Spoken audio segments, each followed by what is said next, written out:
Welcome back, guys. Thought I'd give you a quick update where I'm up to with me cars.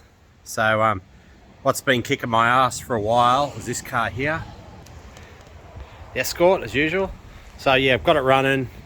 It was a bit frustrating, but I got it running. I was driving it around and I noticed it was blowing a bit of smoke, like oil smoke. So I was thinking the piston to bore clearance is a bit wild. Ring gaps may not have been the best because I didn't measure the oil rings. I should have, but I didn't want to know about it because I've never known piston to bore clearance to be so wild. But yeah, it's within spec on the JE pistons. So yeah, it was blowing smoke, but I've racked up. You have to be up around 400 kilometers now. I've noticed it's starting to blow less. It doesn't actually blow smoke when you're accelerating. It only blows it when you're into it.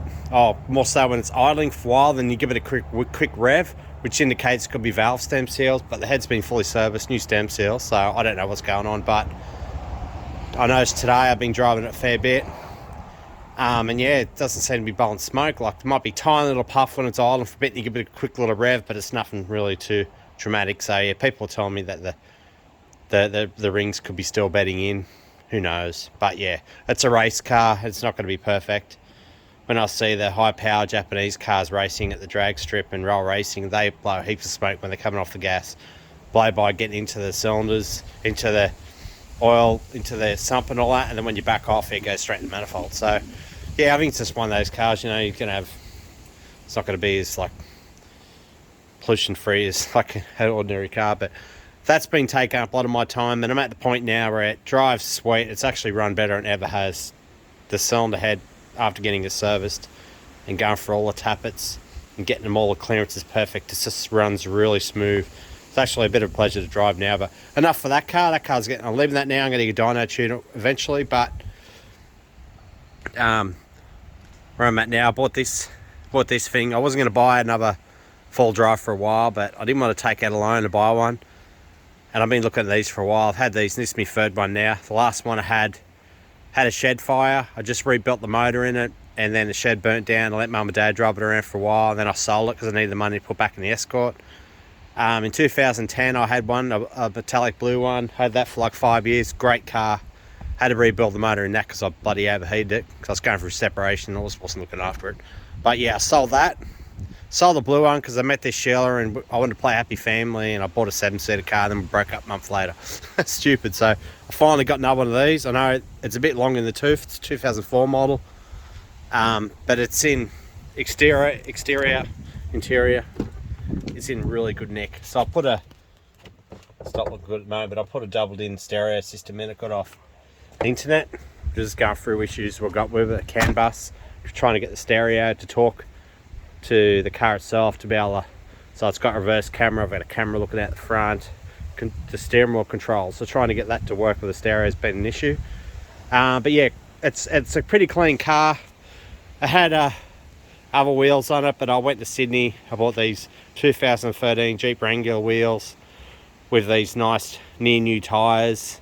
Dude had them sitting in his garage. $500, like dirt cheap. So I thought I'd snap them up. Got them, and then the suspension's a bit sagged, so I went and bought all new suspension, level springs, Webco shocks. Got all the fluids there. I've got to service the transmission. But yeah, it got pretty dramatic. The when you punch on it in first gear, it starts breaking down like it's not getting enough fuel. So I put a new fuel cell, like a fuel pod in it, whatever you call it, fuel pump assembly. I put a new fuel filter in it, which has got a regulator built into it, so I replaced that. And then it's got the 4.7 litre called a PowerTech V8 single overhead cam, timing chain, really good motor. But so I replaced the map sensor to try and get rid of that problem. That's still doing it. So I'm thinking I just have to go through it. It's not throwing any codes, so it's hard to tell what it is, but I think replace injectors mightn't be pulsing properly. You just got to go through elimination, just keep replacing shit. But the beauty of these cars is they made like over 1.5 million of them apparently, so there's a lot of them out there and there's a lot of information about them, and parts are cheap. So this is going to be a really good car for going to the beach, going off-road, camping and stuff, but it's also going to be really good for towing that old girl. That's what I really need, something to tow that to car meets and stuff, like, you know, Sydney, car shows, stuff like that. But yeah, just a good all-round car. It doesn't owe me any money, you know, just throw money at it and I'm not paying it off. So yeah, that's pretty much it. Oh yeah, but the motor, driving home, yeah, I noticed I had a bit of a knock. And I'm like, yeah, that's not good, but it's nothing new to me. So I put took the rocket covers off and bought new Mellings hydraulic tappets for America. Put them in, it quietened it right down, but yeah, still got the knock, so I end up bloody getting underneath it. I pulled the sump off it, and yeah, I could tell it was a big end knock, so yeah, pulled the sump off, pulled the exhaust off to get a better access, and yeah, pulled off the big end caps, and yeah, found the bearings. 6 of the bearings have spun, 5 of them minimal, but one of them spun really bad, and it's like, just basically looks like a shell. But the crankshaft journals look really good. I'm only doing the big ends and not doing the mains, but yeah, it's got potential. Once I fix that bottom end up, get rid of that miss it's got, and you take off the first gear, new suspension, I reckon it should be sweet. Just got to leave it at that. But I've already, it's running out of reg in a few weeks. I've already got a pink slip on it. That car, and then what's also been really kicking my ass is this Falcon wagon. Car's going great, but I thought I'd take it to one particular LPG mechanic I used to go to many years ago. They done a conversion for me of an AU Falcon 40 or whatever you call it, and I thought I'd go back there again, but yeah, they're different owners now. So took this car in for pink slip, time ticked by, and I'm thinking this ain't good. He's come out and he's wrote the car off. He said transmission, BDR transmission's leaking, you have to drop the transmission, put new input seal in it. The Barra engine, the timing cover's leaking, you have to fix that. He said the left hand inner or maybe outer tie rod's flogged out, left hand wheel bearings flogged out. Just basically wrote the car off. I walked out shell shocked, you know, as if I'm going to drop the transmission to fix up an input seal. It's just a massive job. Car this age, it's going to leak a bit of oil every now and then, so I ended up going back to my old mechanic, gave a really good clean, degreased it really well, and then I jacked the front of the car up, took the steering rack out. I already had the inner and outer tie rods and rubber boots on the shelf. Like the last mechanic, I don't know why they didn't put them in, but I ended up replacing them, put new wheel bearings in it. While I was at it, I got new struts, new level springs. It's already got new lower control arm ball joints, so yeah, it's really good now. Rides really smooth. So yeah, 12 months rego on it. Went back to my old mechanic and he said no problems at all, mate. He's happy with it. They really did look over it, because it must have got red flags on the system, or maybe, I don't know. But that car's sorted. This car's almost sorted. But today I was hoping to get back to work on this Falcon hardtop, but the weather's up to shit. So all I've really managed to do is clean up. So there's shit everywhere around this car. I've been stacking shit all over it.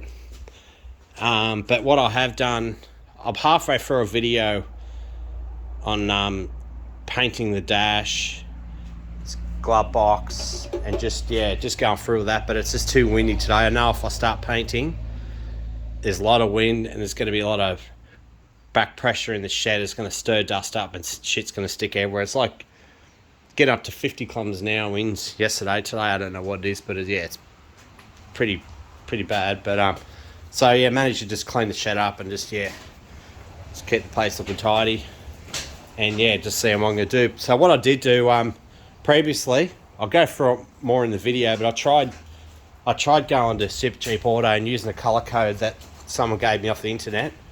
I haven't got it out now, but I painted one of the kick panels and in the saddle Ford colour.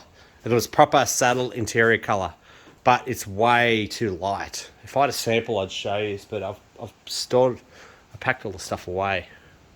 Actually, I might just drag it out. You're going to need to see it. I'll go over it more in the video, but you can see here, that colour there, it's really, I'll show you, but I tried painting this stuff from Supercheap, and yeah, it's ridiculous. It's nothing like, someone's paid this black, obviously I need to flip it over, but this is how That's original paint, and this is like nothing like it at all. So what I've done, I went to a panel shop near me just when I got the Escort on the road, and I drove over there and I gave them this glove box and I said, can you colour match the paint? So they got this Spectra, it's called a Spectra machine or something. He said that area is too small, but what he can do is, the panel beater said he's going to get a sample and just go over it. So this is it here. It's hard, it's obviously going to be darker because it's wet, but hopefully that should be a lot closer. But yeah, I'm going to use it no matter what anyway. But there's no actual color code. I know people off the internet, they want to know how I go with it, and they want me to be able to give them a code, but I can't give them a code. But what I can do, I can actually, when this is finished, I can take this glove box in and get it sampled and see what's the closest code that comes up to. So yeah, people can know what colour to go with. But I need to paint this half, the dash, glove box. And the glove box is weird. It's like the screws they put through here, they're too long, and they've actually they've dented it from the outside. So I'm going to have to block this down. I think it's, most people saying I should just do the Fairmont style and just put the vinyl over it, you know, just saddle vinyl. But the drones I'm having trying to get colour matching, I'm so over it. So yeah, I'll just go original. This is a Falcon 500. This is how they were. This is how I'm going to keep it. So I need to paint all up in here, that too. That's got to be done. And once I've painted the dash, painted glovey, I can start heading towards some other things. So I've been looking at these. Like this car got pulled apart before I got it. So, and the dude I bought off just quickly slapped it together and put all the parts in it. But ultimately, I've got no idea how it goes back together, but I'm learning quick. So this thing here, I didn't even know it existed until someone on the internet shared it in a group and said, where can they get them from? And Willis Sedan one's the same. They said they're not. So I've got this thing that goes up there. That's important. No idea what this is. Must be something that goes behind this maybe, I think. Yeah, it looks like it will, but I'll figure it out. And then I've got, I'm going to lose this paint if I'm not careful. Then I've got this hood lining. I bought this a long time ago. Super trim and vinyl hardtops. So yeah, got this in place in Victoria. So here it is here. Headlining, fit Ford coupe. Okay, so that's the original style material the car had. So I've got that ready to go up, but I'll have to obviously finish the painting first. And I've got the ribs. They're very hard to find apparently. Got them ready. So yeah, got them ready. So once I finish painting, I can start putting the hood lining up. And I've done it before with the Escort. Escort uses the same material. But yeah, put the hood lining up. Then I could move on to the back window, inside the doors, assembly, windows back in, all the assembly in here, all the stuff for the windows, window winding mechanisms, all that. Yeah, new chrome arches too. So this is where I'm storing all the parts at the moment. Safe way to store them, but yeah, that's where I'm at. Yeah. So yeah, the Jeep and the Escort and the Falcon wagon are really put a brake on my progress of this. But yeah, I'm at the point now where I'm putting in a bit of time off work, and I thought I was going to have to pull that motor out to rebuild that motor in the Jeep, but it's looking like I don't have to, and that's just saved me a shitload of time. And the Escort, I thought I was going to have to pull the Escort motor out and having to use one of my 2 spare engines that I've got for the Escort and do another block up, but I don't have to do that. It looks like the car's it's not blowing smoke like it was, so that's good. So that means I can get back to work on this. So yeah, I thought I'd give you a little update, because I know some people like wonder what I'm doing, and yeah, it's like a lot of dudes out there, everyone, they just get busy. Life gets in the way, and I'm working full time. But I was going to show you in this video, I'm building a house, and it's a corner block. It's a fair sized block. The house is at the point where I'm just about, I reckon, the next few weeks I'm going to get the keys. I'm going to be moving in. So it's a beautiful home, Mojo home, fairly big one need to be, but yeah, new home, and I'm going to a garage. I've already gone through council. I found a place Rambill, so it's going to be 12 by 6, and the walls are going to be 2.8 in the peak, the corner of the roof.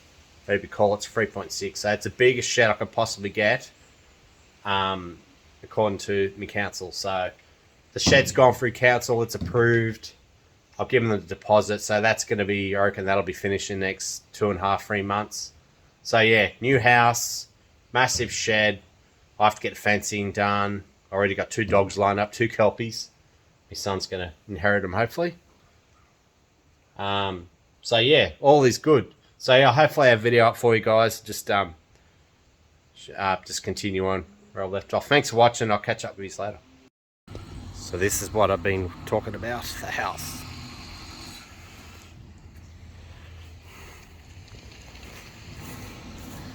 That where that mound of dirt is, that's where I'm going to put a triple size garage.